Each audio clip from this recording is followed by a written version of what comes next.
जानना आवश्यक है कि रामचरितमानस किस प्रकार का काव्य है। रामचरितमानस काव्य है महाकाव्य। महाकाव्य किसे कहते हैं? महा से नाम ही आपको ज्ञात हो जाएगा, बड़ा काव्य।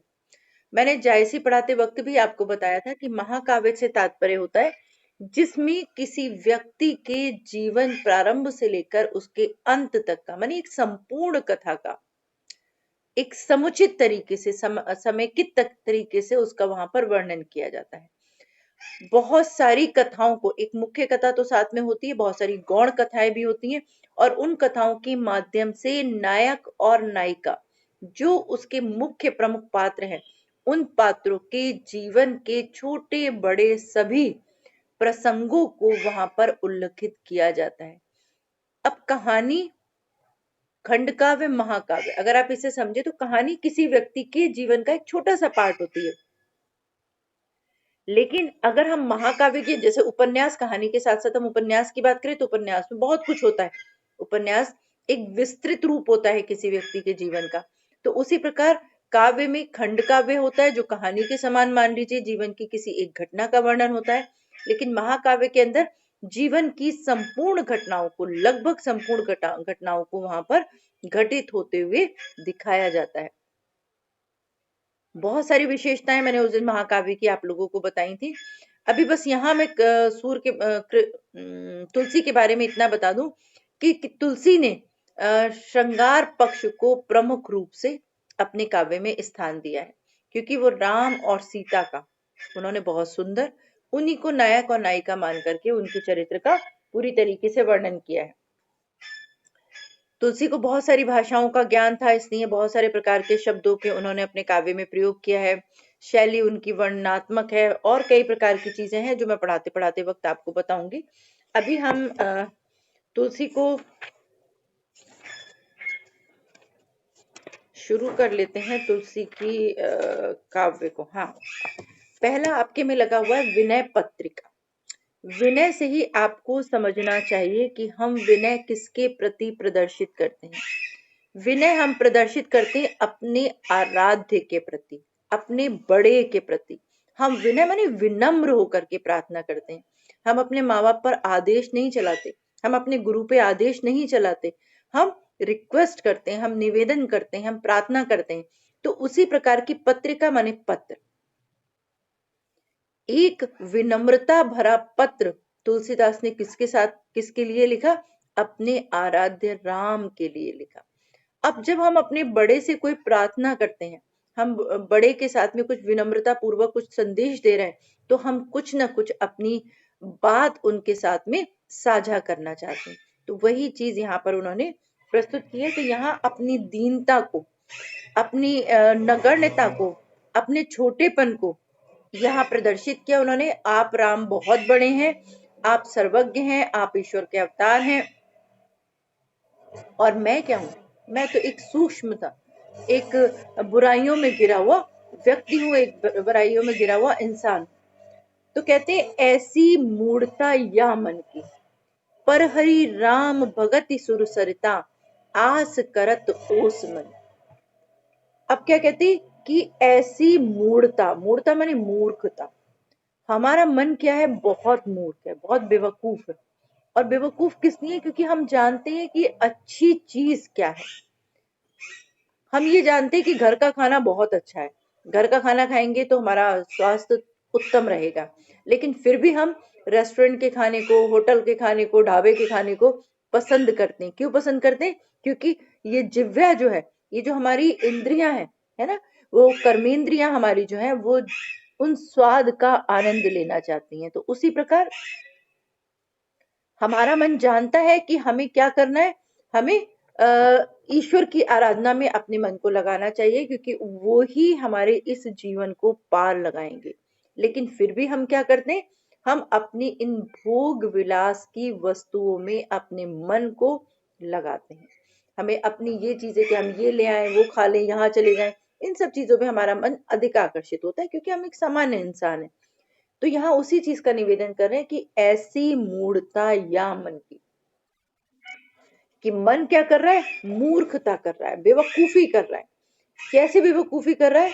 पर हरि राम भगत सुर सरिता, परहरि माने त्याग कर, किसे? राम की भक्ति रूपी सुर सरिता, सुर कहते हैं देवताओं की नदी, और देवताओं की नदी किसे कहा जाता है? गंगा को, है ना, देव नदी कहा जाता है गंगा को। तो कोई व्यक्ति अगर उसके सामने गंगा बह रही है, वो भी साफ सुथरी पवित्र, आज जैसी प्रदूषित गंगा की बात हम ना करें अगर, अब तो फिर भी बहुत कुछ साफ है, तो अगर ऐसी गंगा, आज जैसी गंगा होगी तो निश्चित ही हम अपनी बोतल का पानी पीना पसंद करेंगे, लेकिन बात हो रही है देव नदी जो बहुत साफ स्वच्छ निर्मल है।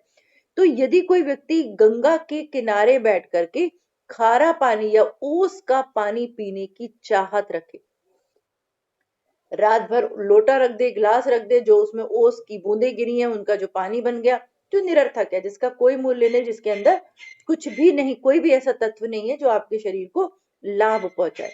तो यदि कोई व्यक्ति इस प्रकार की इच्छा करता है, तो जितना मूर्ख वो व्यक्ति होगा, उतने ही मूर्ख हम और आप लोग हैं, जो ईश्वर का नाम जो हमारे चारों तरफ घूमा है, हमारे सर्वत्र व्याप्त है, उस नाम को छोड़ करके हम विषय वासना के जाल में अपने को उलझाए रखते हैं। फिर से एक बार देखिए, ऐसी मूढ़ता या मन, मन कितनी बड़ी मूर्खता कर रहा है, मूढ़ है, बेवकूफ है, बुद्धू है। क्या है मन हमारा मूर्ख? क्योंकि परहरि राम भगत सुर सरित, परिहरि मने त्याग कर, राम की भक्ति रूपी सुर सरिता, सुर मने देवताओं की, सरिता मने नदी अर्थात गंगा, गंगा के पवित्र जल को त्याग कर आस करत ओस कन की, ओस के कणों की आशा करता है, ओस के कणों से उपलब्ध जल को पीने की इच्छा रखता है। तो ओस के कण के समान हमारे विषय वासनाएं हैं, हमारी इच्छाएं हैं, और सुर सरिता यानी देव गंगा नदी के समान क्या है? उस राम की आराधना है। अब तीसरी लाइन देखिए, उदाहरण दे देके कि समझा रहे कि हम कितने बड़े मूर्ख हैं। धूम समूह निरख चातक जो, त्रिषित जान मति घन की, नहीं तह शीतलता ना वारी, पुनि हानि होती लोचन की। अब क्या कहते हैं? धूम समूह निरख चातक, चातक एक पक्षी है जिसका हमारे साहित्य में बहुत बार प्रयोग किया जाता है। चातक पक्षी की एक विशेषता है कि वो जब स्वाति नक्षत्र लगता है और उस समय में जो वर्षा होती है, वो बारिश से गिरता हुआ पहला पानी ही पीता है, वो और कोई पानी जल को ग्रहण नहीं करता। अब चातक बहुत प्यासा है, आकाश की ओर निहार रहा है, तो क्या कहते हैं? धूम समूह, आकाश में धुएं के समूह को निरख माने देख कर, चातक पक्षी ज्यों मने जिस प्रकार चातक पक्षी आकाश में धुएं के समूह को यानी धुएं को देख करके त्रिषित जानि मति घन की, त्रिषित माने प्यासा होने के कारण, मति माने बुद्धि में उसकी इस चीज का अंतर नहीं हो पाता कि ये बादल है या धुआं है, और वो क्या सोचता है कि घन, घन माने ये बादल है, तो उसे बादल, अपनी बुद्धि में उसे बादल समझ करके उसकी तरफ दौड़ता है, उसकी तरफ आस लगाता है, लेकिन नहीं तह शीतलता ना वारी, क्योंकि वो बादल तो है नहीं जिससे पानी निकलेगा या शीतल ठंडा जल निकलेगा या कुछ उससे ठंडक प्राप्त होगी, तो नहीं तह शीतलता, ना तो उस धुएं की तरफ देखकर उसको शीतलता प्राप्त होती। बादल बारिश ना भी करे फिर भी हमारी आंखों को ठंडक प्रदान करते, क्योंकि हमें एहसास दिलाते कि उनके अंदर जल भरा हुआ है। तो नहीं तह शीतलता न वारी, उस समूह की ओर देखता जब चातक पक्षी देखता है, तो ना तो उसके नेत्रों को शीतलता प्राप्त होती है, न बारी, न पानी ही मिलता है, तो किसी भी प्रकार का उसको संतोष नहीं मिलता। और क्या होता है? बल्कि पुनि हानि होती लोचन की, बल्कि क्या हो जाता है? लोचन अर्थात नेत्रों की हानि हो जाती है, नुकसान होता है। क्यों नुकसान होता है? क्योंकि धुएं की तरफ अगर हम लगातार निहारेंगे, देखेंगे, तो हमारी आंखों में जलन पैदा हो जाएगी। और दूसरा क्या होगा? हम तो इस आशा में उस धुएं को देख रहे हैं कि वो जल बरसेगा और हम पिएंगे, लेकिन उस तरफ से हमें जब निराशा मिलती है, तो निराशा से हृदय को भी पीड़ा होती है।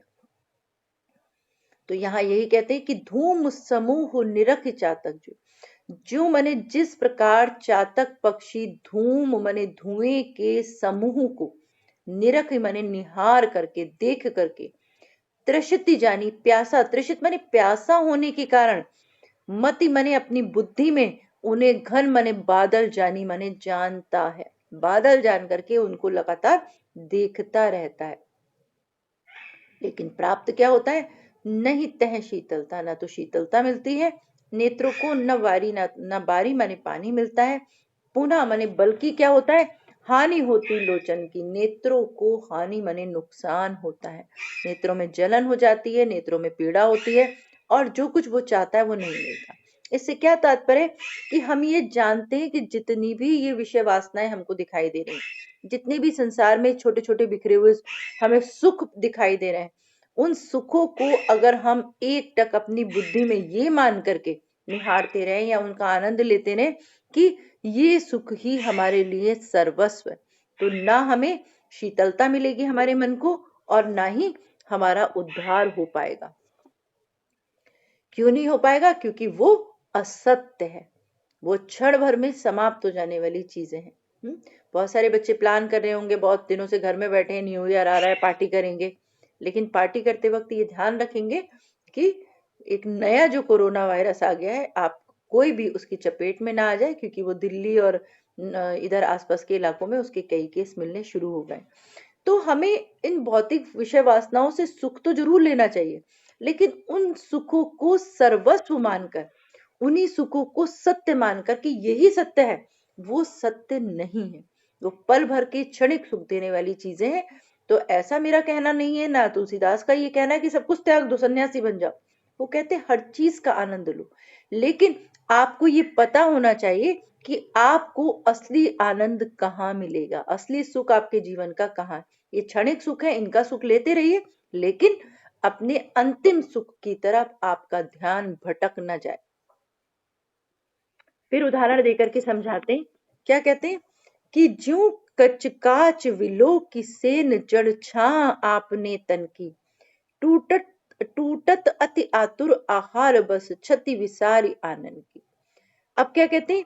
कि ज्यों मने जिस प्रकार, दूसरा उदाहरण दे रहे हैं, पहला उदाहरण उन्होंने चातक पक्षी का दिया, दूसरा उदाहरण दे रहे हैं गज कांच।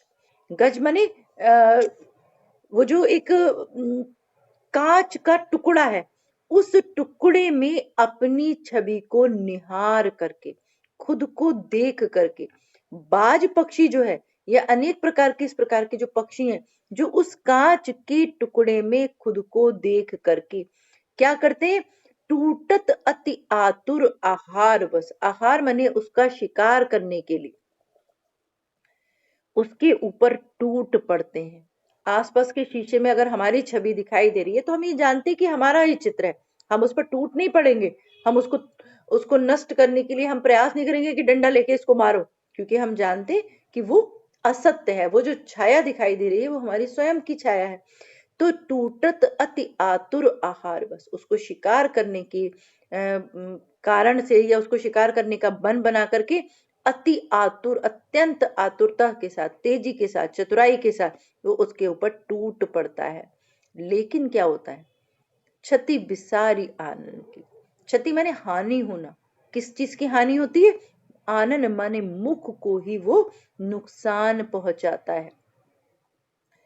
तो जो सामने हमें दिखाई दे रहा है, अगर हम उसको कुछ अन्यत्र मान करके, उसको ही सब कुछ मान करके अगर हम उसके पीछे पड़ जाएं, अगर हम उसको सर्वस्व अपनाने लग जाएं, तो वो सिर्फ हमको नुकसान पहुंचाता है, उससे कोई लाभ हमें विशेष नहीं होता। इसीलिए उदाहरण देकर बता रहे हैं कि ज्यों गच काच बिलोक की सैन, विलोक माने देख करके, गच काच माने कांच के टुकड़े में खुद को देख करके, बाज पक्षी या अन्यत्र जो भी पक्षी हैं,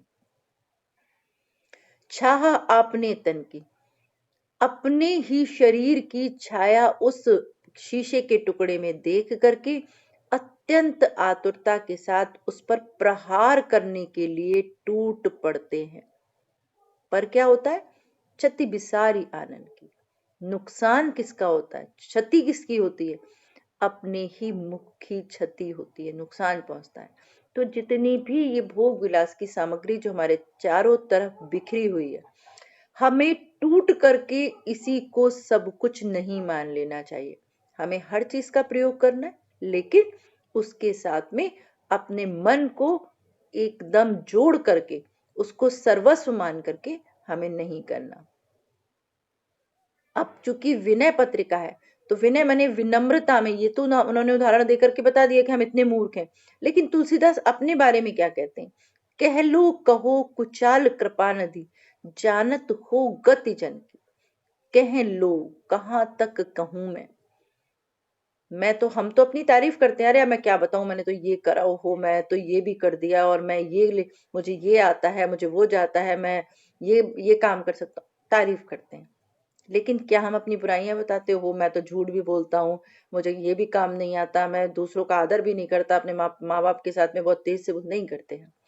लेकिन हम चूंकि विनम्रता की बात करें, ये विनय पत्रिका है, और विनय हम किससे कर रहे हैं? तुलसीदास किससे कर रहे हैं? ईश्वर के साथ कर रहे हैं। और ईश्वर तो सर्व सत्य जानता है, उसके साथ झूठ तो बोल नहीं सकते हम। भगवान क्या मंदिर के बाहर बैठ के भगवान आप तो जानते हो मैं तो कितनी बढ़िया इंसान हूँ, बस आप ही देख लो और थोड़ा बढ़िया बना दो तो काम चल जाए, तो ये तो नहीं कर सकते हम, क्योंकि ईश्वर तो सर्वज्ञ है। तो कहते कह लो कहाँ कुचाल कृपानिधि, कह लो माने कहाँ तक, कहो माने कहूं, कुचाल माने अपनी बुरी आदतों के बारे में। हम साधारण इंसान है, 95% हम बुरे ही बुरे हैं, क्योंकि मैं आपको कई बार बताती हूँ कि दिन भर के बाद अगर रात को अपना मूल्यांकन करें, तो आप पाएंगे कि दिन में आपने कोई भी एक ऐसा काम नहीं किया है, या दो ऐसे काम नहीं किए हैं जिनसे आपके मन को ये शांति मिले कि आज मैंने ये बहुत अच्छा काम किया। बुरे काम गिनेंगे या साधारण काम गिनेंगे, बुरे भी ना कहें तो साधारण काम गिनेंगे, उठे नहाए धोए खाया पिया बैठ गए सो गए, टीवी देख लिया, बाहर घूमने चल गए आ गए, फिर अपना खाया पिया, फिर अपना सो, ये साधारण कार्य, इनसे कुछ हल्ला इनसे सिर्फ शरीर का पोषण हो रहा है, आत्मा का पोषण नहीं हो रहा। आत्मा के पोषण के लिए हमें अच्छे कर्म करने की आवश्यकता है, जिससे आत्मा को एक ताकत मिले। तो कुचाल मने बुराइयां, कृपा निधि, सब पर कृपा करने वाले, निधि माने भंडार, कृपा के भंडार, दया के भंडार, हे राम, मैं आपके सामने कहां तक अपनी कुचाल मने बुराइयों का वर्णन करूं, नहीं कह सकता, इतनी सारी बुराइयां हैं मेरे मन में, और क्या करूं मैं कह के, क्योंकि जानत हो गति जन की, गति मैंने स्वभाव, आप तो मेरा स्वभाव जानते ही हो कि कोशिश करता हूं अच्छा कर्म करूं, लेकिन हो ही नहीं पाता। तो क्या करूं मैं बताऊं कि मैं चोरी करता हूं, मैं ऐसा करता हूं, मैं वैसा करता हूं, मुझे बताने की जरूरत नहीं, क्योंकि मैं जानता हूं कि जानत हो गति जन की, आप मुझ जैसे सभी जनों की, सभी मनुष्यों की गति मैंने स्वभाव को अच्छी प्रकार से जानते हो। तुलसीदास प्रभु हरऊ दुसै दुख, करहु लाज निज जन। हम ईश्वर से प्रार्थना करते हैं कि आप जानते हैं ईश्वर हम बहुत बुरे हैं, लेकिन फिर भी हम क्या मांगते हैं, आप लोग पता नहीं क्या मांगते हो, लेकिन एक साधारण इंसान जो थोड़ा सा भी अपने जीवन के बारे में सचेत है, वो सद्बुद्धि और सन्मार्ग मांगता है। पैसा नहीं मांगता कि भगवान बहुत सारा पैसा दे देना, बढ़िया नौकरी दे देना, ये दे देना, वो दे देना, अच्छा जीवन साथी दे देना, घूमने फिरने के लिए व्यवस्था कर देना जरा। अगर आपके पास सद्बुद्धि है और आप सही मार्ग पर चल रहे हैं, तो आपको वो सब कुछ हासिल होगा जो आपने कभी सोचा भी नहीं हो। आप मांगेंगे मुझे 2 लाख दे दो, और भगवान ने तो सोचा हुआ था मैं 2 करोड़ दूंगा, उन्होंने कहा क्या करूं देके, इसने तो 2 लाख मांगा, 2 लाख देके ही किस्सा खत्म करो। तो मांगने से बिन मांगे मोती मिले, और मांगे मिले ना भीख। मांगना है तो आप क्या मांगे, या हमें क्या मांगना है, मैं खुद को भी उसी जगह पर रखती हूँ कि सद्बुद्धि और सन्मार्ग, सही रास्ते पे चले, बुद्धि ना भटके। बहुत धन होने पर भी अगर आप मार्ग से भटक गए तो वो सब कुछ व्यर्थ है ना। आजकल एक सीरीज देख रही हूँ मैं हर्षद मेहता की, शायद आप लोगों ने भी देखी हो। तो सब कुछ, इतना कुछ होने के बाद भी जो जिस तरह उसने अपने कार्य को घुमा दिया, अंत उसका कहाँ हुआ? जेल के अंदर, अन्यथा वो एक अच्छा जीवन जी सकता था।